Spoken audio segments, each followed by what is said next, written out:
Hello दोस्तों। आज हम आपको कहानी सुनाएंगे स्त्री का घर। तुम्हें कितनी बार बताया है मेरे तैयार होने से पहले मेरा नाश्ता तैयार हो जाना चाहिए। शादी के 25 सालों बाद भी मुझे बार बार एक ही बात बतानी पड़ती है। लता, तुम्हें क्या है? तुम तो आराम से घर पे रहोगी, मुझे काम पर जाना है। तुम हो कि हमेशा बेवकूफ़ों जैसी हरकत करती हो। अगर तुम ये जानबूझकर करती हो तो याद रखना, मुझसे बुरा कोई नहीं होगा। आज भी प्रशांत का पारा चढ़ा हुआ था। इन कटु शब्दों में अपना गुस्सा उतारते हुए, गीला तौलिया कुर्सी पर फेंकते हुए प्रशांत से लता की तरफ देखने लगा। लता के लिए प्रशांत का यह बेवजह का गुस्सा कोई बात नहीं थी। वह महीनों में 3-4 बार ऐसे ही लता पर बरस पड़ता था। पहले लता उसका विरोध किया करती थी, लेकिन जब कई सालों तक प्रशांत में कोई बदलाव नहीं दिखा तो लता ने खुद को ही बदल लिया। अब प्रशांत के कुछ भी कहने से लता को कोई फर्क नहीं पड़ता था। प्रशांत की हर बात वो चुपचाप सिर नीचे झुकाए सुन लेती थी। शादी के पहले 5 साल तक लता ने पूरी कोशिश की थी कि प्रशांत को बदला जाए, लेकिन फालतू का गुस्सा करना और बाद में लता को भला बुरा कहना, ये मानो जैसे उसकी आदत बन गई थी। कोई भी वाद विवाद होता तो प्रशांत सीधा लता को बोल देता, अगर मैं तुम्हें अच्छा नहीं लगता तो क्यों नहीं चली जाती अपने मायके, क्यों रहती हो मेरे साथ। इतना सब कुछ होने के बावजूद लता प्रशांत के साथ रहती थी, क्योंकि उसकी बेटी की फिक्र थी। और वह जाती भी तो कहाँ, अपने बूढ़े हो चुके माँ बाप को इस उम्र में परेशान करना वह नहीं चाहती थी। और समाज और लोग क्या कहेंगे, यह भी तो उसे देखना था।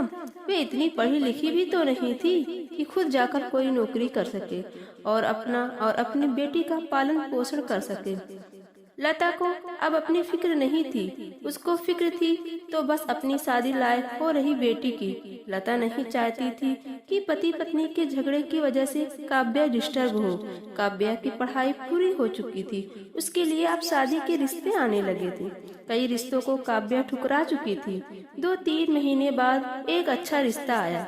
रिश्तेदारों और पहचान के लोगों ने भी लड़के को बहुत गुणगान किए थे।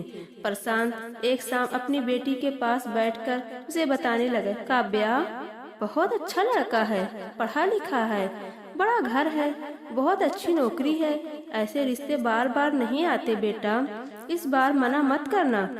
काव्या अपने पिता से ज्यादा बात नहीं करती थी, शायद डरती थी या शायद नफरत करती थी, लेकिन आज वो अपनी पूरी हिम्मत इकट्ठा कर बोली, मुझे अभी शादी नहीं करनी है पापा, मैं नौकरी करना चाहती हूँ, खुद अपने पैरों पर खड़ा होना चाहती हूँ। हाँ, तो उसमें क्या बड़ी बात है, मैंने लड़के से बात की है, वे तुम्हें किसी बात के लिए नहीं रोकेगा। तुम शादी के बाद भी नौकरी कर सकती हो, वे तुम्हें नौकरी के लिए परमिशन दे देगा। प्रशांत बोला, मेरा नौकरी करना या ना करना उसकी परमिशन पर क्यों डिपेंड रहेगा पापा? काव्या ने पूछा। मैं कह रहा हूँ ना, तुम्हें किसी भी चीज की कमी नहीं होगी, वहाँ ऐसे रिश्ते बार बार नहीं आते, इसे ठुकरा मत, बहुत खुश रहोगी तुम वहाँ। प्रशांत बोला, पापा क्या मैं उतनी ही खुश रहूंगी जितनी मम्मी इस घर में खुश हैं? काव्या ने तंज कसते हुए कहा, आज तुम्हारी जुबान बहुत ज्यादा नहीं चल रही?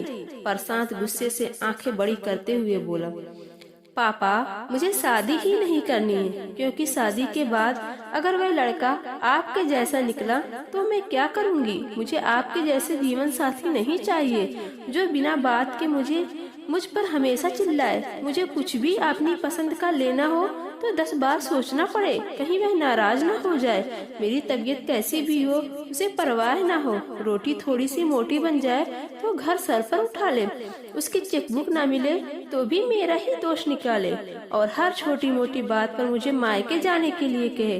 काव्या ने अपना दिल खाली करते हुए पापा से सब कह दिया। प्रशांत का गुस्सा 7वें आसमान पर था, लेकिन उसके मुंह से एक भी शब्द नहीं फूट रहा था। वो काव्या की बातें सुन रहा था। काव्या उतना ही बोलकर चुप नहीं हुई। आज पहली बार अपने पापा के सामने इतना कुछ बोल रही थी। पापा, आपने माँ के साथ हमेशा गलत व्यवहार किया है, आप अपने ऑफिस का गुस्सा बिना सोचे समझे माँ पर उतार देते थे। कभी भी इस बात की परवाह भी नहीं करते थे कि उन्हें कैसा लगता होगा। आपकी बातें सुन सुन माँ ने अपना स्वाभिमान खो दिया। प्रशांत आज पहली बार अपने किए परताओं को महसूस कर पा रहा था। वो इतना ही बोल पाया, जो तुम्हारा मन है वो करो, मैं इतना बुरा हूँ ना? काव्या ने प्रशांत का हाथ पकड़ा और बोली, पापा मुझे सिर्फ एक सवाल का जवाब दे दो। क्या आप चाहेंगे कि मेरा पति आपका जैसा हो? अगर आपका जवाब हाँ है तो कर दीजिए मेरा रिश्ता आज ही, और ना है तो मुझे आत्मनिर्भर बनने दीजिए। प्रशांत कुछ भी ना बोल पाया और वहाँ से चुपचाप बाहर चला गया। आज उसे लता के सामने जाने में शर्म आ रही थी। चलते चलते उसकी आंखों से आंसू बह रहे थे। प्रशांत ने आज से अपना आप को बदलने का निश्चय किया। अगले दिन से लता ने अपने पति में काफी बदलाव देखा। वे सोचने लगी कि जो हिम्मत काव्या ने दिखाई है, वह हिम्मत अगर मैं पहले ही दिखा देती तो शायद आज परिस्थिति कुछ और होती। अब काव्या पढ़ लिख कर अच्छी नौकरी करने लगी थी और 3 साल बाद उसके लिए अच्छा रिश्ता आया। और उसकी विदाई पर प्रशांत बोला, बेटा तू हमेशा खुश रहेगी क्योंकि तेरा पति तेरे बाप जैसा नहीं है। प्रशांत की यह बातें सुनकर लता और काव्या की आंखों से आंसू बहने लगे। दोस्तों, हमारे समाज में औरतों को भले ही देवी का दर्जा दिया जाता है, लेकिन वह स्वतंत्रता नहीं दी जाती जो उन्हें देनी चाहिए। उन्हें बचपन से ही बताया जाता है कि वह पराया धन है। स्कूल से आने में देर हो जाए तो पिटाई मिलती है। मोबाइल पर बातें करते हुए दिख जाए तो या खिड़की से झांकते हुए दिख जाए तो शक किया जाता है। माँ बाप का घर तुम्हारा नहीं है, पति का घर ही तुम्हारा घर है। जीवन भर ये बातें बता बताकर उन्हें ससुराल भेज दिया जाता है और एक दिन किसी छोटे मोटे झगड़े में ससुराल वालों से उन्हें सुनना पड़ता है कि इस घर को छोड़ दो और मायके चली जाओ। अगर मेरी ये कहानी आपको अच्छी लगी तो प्लीज़ मेरा चैनल सब्सक्राइब जरूर कीजिए।